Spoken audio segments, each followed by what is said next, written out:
Assalamualaikum warahmatullahi wabarakatuh. Kami dari Pension ingin mempresentasikan aplikasi yang telah kami rancang. Sebelumnya, izinkan saya memperkenalkan diri saya beserta rekan saya terlebih dahulu. Nama saya Desita Nuraida Fitri, dan ada teman saya Nurjana Hilwani. Pension merupakan platform digital yang dirancang untuk memudahkan masyarakat dalam mencari tempat tinggal sewaan atau biasa disebut kosan. Pencarian melalui aplikasi tentunya lebih nyaman dan hemat waktu maupun biaya. Secara sederhana, pensiun juga bekerja sebagai jembatan untuk menghubungkan para pencari kosan dengan para penyedianya. Dengan mengunjungi, menggunakan, mengakses, atau mendaftarkan diri Anda pada platform kami, maka Anda dianggap telah membaca, mengerti, memahami, dan menyetujui seluruh isi yang tertuang dalam syarat dan ketentuan. Bisnis dari aplikasi kami adalah pada era digital ini ternyata masih banyak penggunaan kertas maupun spanduk yang dibuat oleh pemilik kos dalam mempromosikan kos mereka. Metode ini tentunya dianggap kurang efisien karena membutuhkan banyak biaya, waktu maupun dan energi. Tentunya para pencari kos ingin mendapatkan informasi yang lebih cepat terutama untuk para mahasiswa perantau yang sedang berkuliah. Business requirement dari aplikasi kami, pertama ada functional requirement. Calon penyewa kos dapat mencari kosan sesuai dengan daerah yang diinginkan. Calon penyewa kos dapat menemukan kosan dengan harga dan fasilitas yang sesuai melalui fitur yang disediakan, yaitu kos umum, pria atau wanita, jarak, harga, dan fasilitas. Calon penyewa kos juga dapat menghubungi pemilik kos melalui aplikasi. Calon penyewa kos dapat mengetahui informasi terkait kos yang dipilih melalui notifikasi. Calon penyewa kos dapat melakukan pembayaran di aplikasi pensiun dengan metode transfer. Kemudian ada pemilik kos dapat mengiklankan kosannya pada pensiun.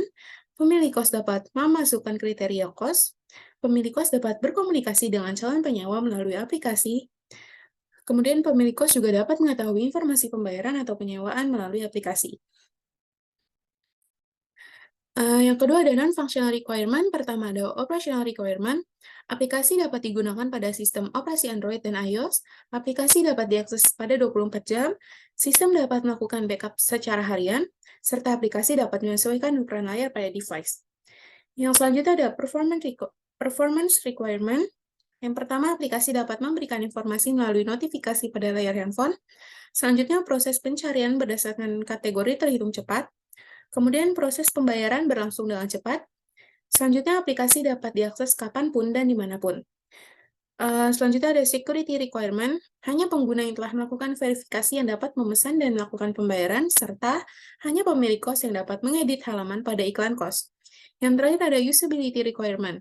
Aplikasi mudah digunakan serta user-friendly. Selanjutnya ada business value. Yang pertama intangible. Pada intangible ini yang pertama adalah kepuasan pengguna aplikasi akan meningkat karena mengetahui informasi terkait pencarian kos yang sesuai dengan yang diinginkan. Yang kedua, menyediakan fitur yang dapat memfilter kos sesuai dengan kebutuhan penyewa. Yang ketiga, pengguna dapat merasa aman dan nyaman saat melakukan pembayaran menggunakan pensiun. Selanjutnya ada tangible. Pertama, mengurangi biaya pengiklanan sebesar 40%, menaikkan keuntungan pada pemilik kos sebanyak 50%. Ketiga, aplikasi kami juga menggunakan penyimpanan yang kecil, kurang lebih hanya 2% penyimpanan yang dipakai. Yang terakhir, tidak memerlukan banyak kuota internet. Special issue dari aplikasi kami, pertama, aplikasi hanya bisa dapat digunakan pada sistem operasi berbasis Android dan iOS.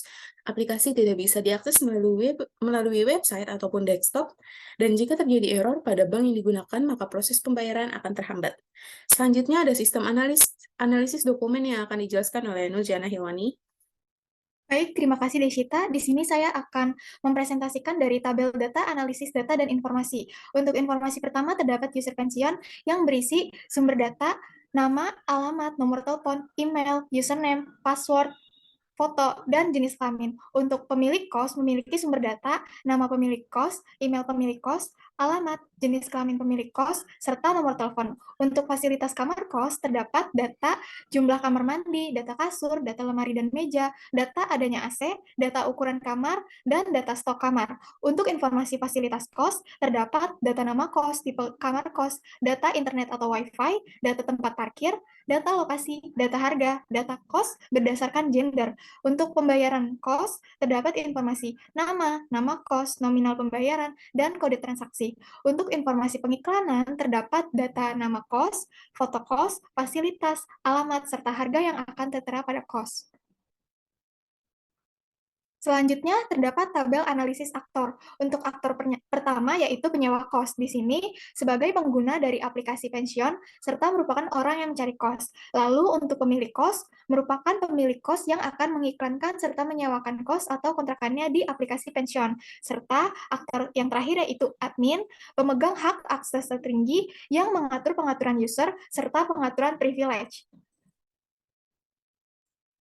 Selanjutnya di sini terdapat matriks kewenangan data dan informasi yang berisi penyewa kos, informasi dari user pensiun, di sini berisi data-data nama, alamat, nomor telepon, email, username, password, foto, dan jenis kelamin. Untuk kewenangannya di sini pengguna dapat melakukan pembuatan, membaca, update, dan menghapus.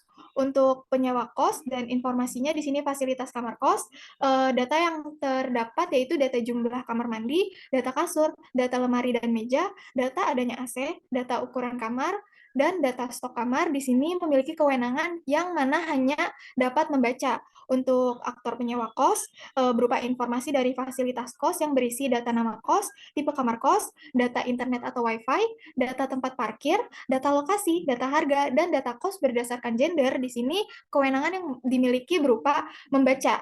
Lalu untuk aktor penyewa kos di sini berisi informasi dari pembayaran kos yang berisi data-data, nama, nama kos, nominal pembayaran, serta kode transaksi. Di sini kewenangan yang dapat dilakukan yaitu membuat lalu membacanya. Untuk aktor pemilik kos, di sini informasi yang didapat berupa pemilik kos, serta data-datanya berupa nama pemilik kos, email pemilik kos, alamat. Di sini kewenangan yang mereka miliki berupa membuat, membaca, lalu mengupdate, dan menghapus dari informasi-informasi tersebut. Selanjutnya, di sini pemilik kos dari berisi informasi fasilitas kamar kos dan data-data jumlah kamar mandi, data kasur, data lemari dan meja, data adanya AC, data ukuran kamar, data stok dan kamar. Di sini pemilik kos dapat melakukan update, membuat, membaca, lalu menghapus. Untuk user pemilik kos di sini informasinya berupa fasilitas kos, berupa data-data nama kos, tipe kamar kos, data internet atau wifi, data tempat parkir, data lokasi, data harga, dan data kos berdasarkan gender. Di sini user pemilik kos dapat melakukan membuat, mengupdate, lalu membaca dan menghapusnya.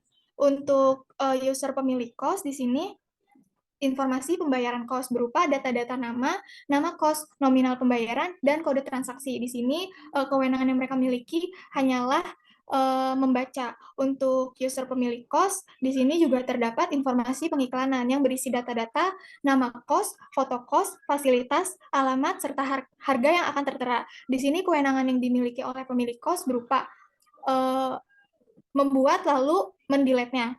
Untuk user terakhir di sini admin. Admin memiliki informasi mengelola aplikasi. Dan di sini data-data yang dimiliki berupa semua data. Kewenangan yang dimiliki oleh admin di mana admin dapat membuat, menghapus, mengupdate, dan membacanya. Selanjutnya akan dilanjutkan oleh rekan saya yaitu Desyita Nuraida Fitri. Baik, selanjutnya saya akan menjelaskan working prototype dari pension. Ini merupakan halaman utama dari pension. Di sini ada tombol sign up dan tombol login. Tombol sign up itu digunakan untuk membuat akun, sedangkan tombol login digunakan untuk masuk bagi yang sudah memiliki akun sebelumnya. Jadi kita coba tombol sign up. Di sini ada pilihan pemilik dan penyewa. Kita coba sebagai penyewa dulu. Di sini ada form yang harus diisi oleh penyewa sebelum masuk ke pension. Ada nama, email, nomor handphone. Di sini ada tanggal lahir, ada month, day, sama year. Ada jenis kelamin dan password. Jika sudah, bisa diklik daftar. Oke, selanjutnya ini merupakan tampilan halaman utama dari aplikasi kami. Ini ada beberapa iklan dari beberapa kos juga. Selanjutnya ini ada kosan-kosan yang dekat jaraknya dari pengguna. Kemudian di atas ini merupakan tombol search, dan di kanan atas ini merupakan tombol notifikasi. Nah, ini merupakan tampilan dari notifikasi kami. Oke, kita coba dulu dari yang tombol search di atas ini. Nah, di bagian search ini ada tombol filter. Tombol filter ini digunakan untuk memfilter beberapa fasilitas yang telah kami sediakan. Kita bisa buka. Nah, Di filter ini ada jenis kos, jarak, fasilitas, dan harga. Kita coba di jenis kos. Terdapat jenis kos putra, putri, atau campur. Coba kita pilih yang putri. Nah, ini merupakan hasil dari filterisasi kosan putri yang berada di dekatnya. Tuh, ininya udah kosan putri semua di sini. Terus kita coba pencet. Nah, ketika kita pencet kosan tersebut, maka akan tampil data lengkap dari kosan tersebut. Ada nama kosan, ada alamatnya, terus ada rating juga, bahkan hingga harga. Kemudian kalau kita pencet tombol fasilitas di sini, ini merupakan fasilitas yang ada di dalam kosan tersebut. Kemudian kalau alamat, ini merupakan satu fitur yang bisa mengukur jarak antara tempat kalian berada dengan jarak kosannya. Kemudian kalau kontak, nah ini merupakan penghubung untuk beralih ke WhatsApp, Instagram, ataupun website dari kosan tersebut jika ada. Kemudian kita bisa next ke fitur pesan. Pesan atau message ini digunakan untuk berkomunikasi antara penyewa dan pemilik, begitupun sebaliknya. Jadi, ini merupakan tampilan dari fitur message atau pesan kami. Kemudian kalau dipencet, ini akan seperti ini di halaman pesannya. Kemudian kita beralih ke fitur user.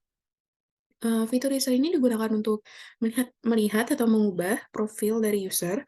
Nah, sebelum masuk ke fitur user, kita diharuskan untuk memverifikasi diri terlebih dahulu, apakah Anda itu sebagai pemilik atau penyewa. Kita coba sebagai penyewa dulu. Diisi data dirinya seperti nama, password, dan confirm password untuk keamanan. Kemudian masuk. Nah, ketika sudah masuk, di sini ada foto profil dari user, kemudian ada nama dan jenis kelamin dari user. Nah, di sini terdapat tombol pembayaran, pengaturan, serta keluar. Kita coba pembayaran dulu. Nah, pada pembayaran ini adalah fitur yang spesial dari penyewa. Jadi di sini kita bisa pilih bank, kita pilih misalkan Mandiri, kemudian kita bisa masukkan nama kos, kemudian kita bisa masukkan nominal pembayaran. Jika sudah lengkap, kita klik next. Nah, ini merupakan form validasi dari aplikasi Passion sebelum melakukan pembayaran. Di sini penyewa dimohon untuk mengecek terlebih dahulu seperti nama kosnya betul atau tidak, nama pemilik kosnya betul atau tidak, terus nama penyewa, pilihan bank, nominalnya betul atau tidak. Jika betul dan sudah yakin, silakan masukkan password pembayaran. Jika sudah, bisa klik next atau lanjutkan. Nah, ini merupakan bukti kalau pembayaran itu berhasil, dan bukti ini bisa langsung dikirimkan ke pemilik kos. Bisa ditutup aja. Udah, selanjutnya kita coba ke pengaturan.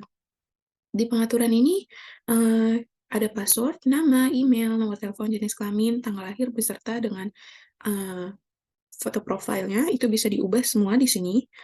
Tinggal dipencet aja, kemudian dipencet mana yang mau diubah, dipilih. Di sini ada gambar profil, ubah email, ubah password, ganti nomor telepon. Silakan dipilih. Jika sudah dipilih, bisa klik tombol update yang ada di bawah, update. Dan nanti dengan demikian, maka profil akan terupdate dengan sendirinya. Kemudian di sini ada fitur keluar atau logout. Sebelum keluar atau logout, di sini kami mengirimkan form validasi terlebih dahulu apakah penyewa atau pengguna dari aplikasi kami yakin ingin keluar dari aplikasi kami.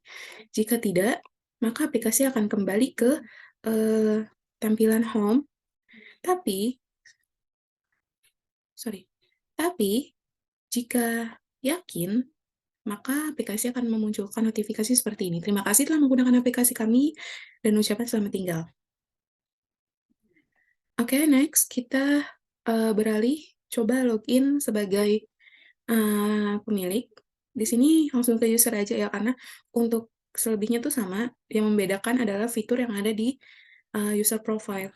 Kemudian kita alihkan dari penyewa tadi, kita alihkan ke pemilik.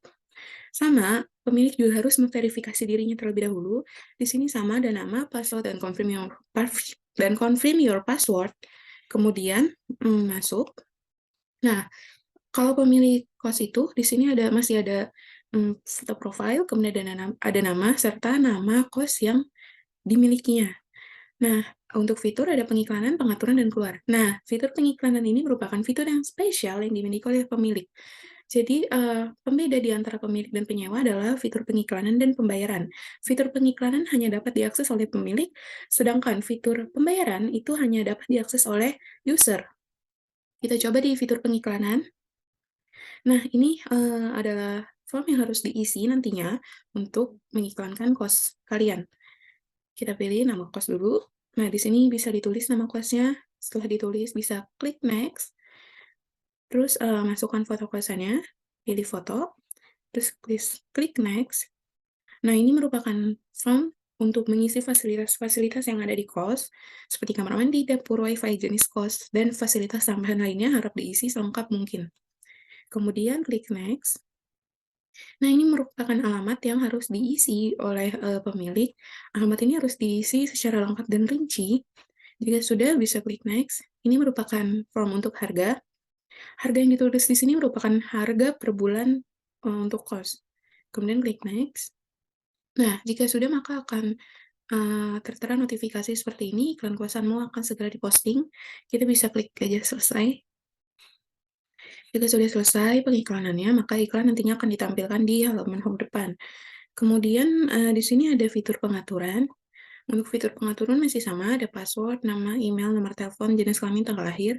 Kita bisa ubah profile, masih sama seperti sebelumnya. Di sini kalian bisa mengubah, gambar profile, ubah email, ubah password, dan ganti nomor telepon. Jika sudah diubah, bisa langsung aja di-update, maka nantinya akan terupdate dengan otomatis. Kemudian ada fitur keluar. Masih sama, kami akan mengirimkan form validasi kepada kepada pemilik untuk, meyakinkan apakah mereka yakin untuk keluar dari aplikasi kami atau tidak. Jika tidak, masih sama, mereka akan kembali ke home, tapi jika yakin jika yakin, maka akan menampilkan halaman seperti ini. Baik, itu merupakan, mmm, working prototype dari kelompok kami. Selanjutnya, ada spesifikasi yang akan dibacakan oleh Nurjana Hilwani. Kepada Nurjana Hilwani, saya persilakan. Baik, di sini terdapat tampilan fisikal arsitektur layer design. Di sebelah kiri terdapat spesifikasi server, di mana spesifikasi server sistem operasi diharapkan LB server, Red Hat, Enterprise Linux, dan aplikasi server diharapkan RH5, serta database server diharapkan Oracle Enterprise Linux. Untuk spesifikasi hardware diharapkan LB server, CPU quad-core generasi 3, RAM 16 GB, dan hard disk 300 GB. Untuk aplikasi server sama seperti LB server sebelumnya, yang dimana CPU quad-core generasi 3, RAM 16 GB, serta hard disk 500 GB. Untuk DB server sama seperti sebelumnya, namun hanya berbeda di RAM sebesar 32 GB dan hard disk 1 TB. Untuk spesifikasi software, terdapat LB server diharapkan FSI LB, lalu aplikasi server diharapkan aplikasi Tomcat Java, dan database server diharapkan Oracle 11G R2. Lalu di sebelah kanan kita terdapat spesifikasi klien, yang dimana spesifikasi sistem operasi pada device klien diharapkan Android dan iOS. Lalu untuk spesifikasi hardware pada device klien diharapkan 4 GB untuk RAM, lalu 64 GB untuk ROM. Serta di sini terdapat spesifikasi software, diharapkan device klien memiliki Play Store dan App Store. Sekian dari kelompok kami, kurang lebihnya mohon maaf. Wassalamualaikum warahmatullahi wabarakatuh.